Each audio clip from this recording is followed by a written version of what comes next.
اگر میاں بیوی خوش ہوں گے تو گھر خوش ہوگا، دو خاندان خوش ہوں گے، رشتہ داری کے اندر حسن پیدا ہو جائے گا۔ لیکن اگر میاں اور بیوی کے باہم تعلق ٹھیک نہیں ہوں گے تو گھر برباد ہو جائے گا، اولاد کی تربیت خراب ہو جائے گی، دو خاندان برباد ہو جائیں گے، رشتہ داری کا تعلق کمزور ہو جائے گا۔ تو شریعت اسلامیہ نے اس کی سخت تلقین کی۔ ایک صحابی نے عرض کی، حضور بیوی کا حق کیا ہے؟ ما حق المرأة علی الزوج، عورت کا حق خامد کے اوپر کیا ہے؟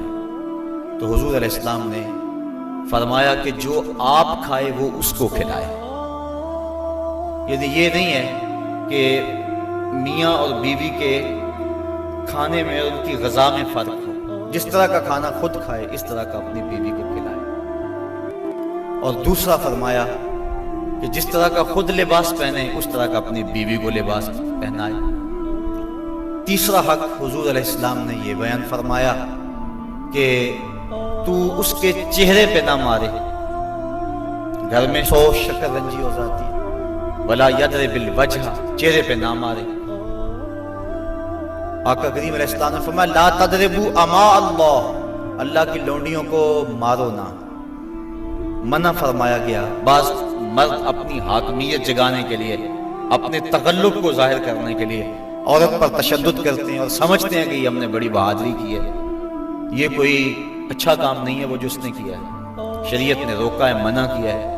عورت مارنے سے درست نہیں ہوگی بلکہ معاملہ اور خراب ہو جائے گا۔ عورت کو بارے میں حضور نے ارشاد فرمایا یہ ٹیڑھی پسلی سے پیدا کی گئی ہے، اگر اس کو بالکل سیدھا کرنا چاہو گے تو یہ ٹوٹ جائے گی، اور اگر تم جو ہے وہ کوشش نہیں کرو گے تو ٹیڑھی کی ٹیڑھی رہے گی۔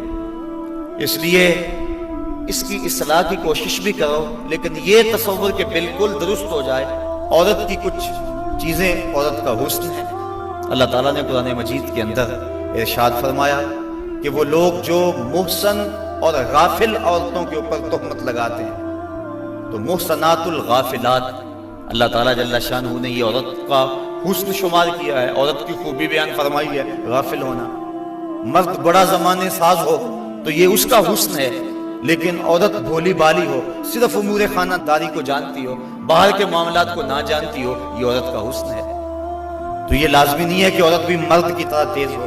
آج جس معاشرے میں ہم جی رہے ہیں، آج عورت کو مردوں کے مقابل کھڑا کر دیا گیا، اور وہ گھر کے کام کو بوجھ سمجھتی ہے، اور ہوٹل کے اندر کتنے کتنے لوگوں کو کھانا کھلا رہی ہے۔ گھر میں کہتے ہیں میرے ساتھ ظلم ہو رہا ہے، ایئر ہوسٹس بھرتی ہو گئی ہے تو 400 جو ہے وہ مسافروں کو جو ہے وہ پانی پیش کر رہی ہے، اور کتنے لوگوں کی بھوکی نظروں کا شکار ہو رہی ہے، ہر کوئی اپنی خواہش کے مطابق اس سے بات کر رہا ہے، تو وہ اتنے لوگوں کی خدمت کر رہی ہے، یہ ظلم نہیں ہے؟ اور گھر میں 10 بچوں کا کھانا پکائے اور اپنے خامد کے باپ کا اور اس کی ماں کا کھانا پکائے اور ان کی خدمت کرے تو سارے چیخ اٹھتے ہیں یہ ظلم ہو گیا، ادھر 300-400 لوگوں کی خدمت کر رہی ہے، یہ عجیب سا ماحول ہے۔ تو عورت کی کچھ چیزیں جو ہیں وہ اس کا حسن ہے، اور وہی اس کی زندگی کا نکھار ہے، اور وہی اس کی خوبی ہے۔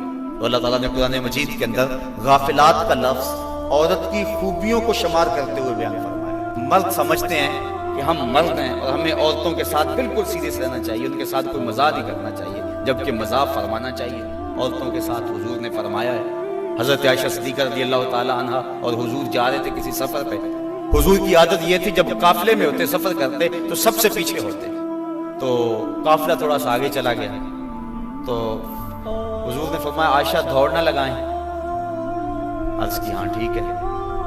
حضرت عائشہ صدیقہ رضی اللہ تعالیٰ عنہ کہتی ہیں کہ میں پتلی دبلی تھی، میں اپنے پاؤں سے آگے نکل گئی۔ یہ لفظ کہ حضرت عائشہ صدیقہ نے یہ نہیں کہا میں حضور سے آگے نکلی، بلکہ ادب کا یہ عالم ہے، کہا میں اپنے پاؤں سے آگے نکل گئی۔ خیر معاملہ ختم ہو گیا، کافی عرصہ بیت گیا، ایک دن پھر ہی ایسا موقع بنا، میرے جسم میں تھوڑی سی فربہی آ گئی تھی، تو حضور نے فرمایا عائشہ دوڑ نہ لگائیں، میں نے کہا لگاتے ہیں۔ تو جب دوڑ لگائی تو میں پیچھے رہ گئی، حضور آگے چلے گئے، تو حضور نے پیچھے پلٹ کے دیکھا اور مسکرا کے فرمایا یہ اس دن والا بدلہ ہو گیا۔ تو اب مزاح فرمایا حضور علیہ السلام، اور حضرت عائشہ صدیقہ رضی اللہ تعالی عنہ فرماتی ہیں کہ اللہ کے محبوب علیہ السلام مجھے حمیرہ کہہ کے پکارتے تھے۔ یہ محبت کا عالم تھا. تو عورت کے ساتھ اس نے سلوک کرنے کا درس دیا گیا ہے. تو فرمایا اس کو مارو نہ، ولا یکبہ، اور اس کو گالی نہ دو. عورت کو گالی گلوچ کرنا یہ کوئی اچھی عادت نہیں ہے.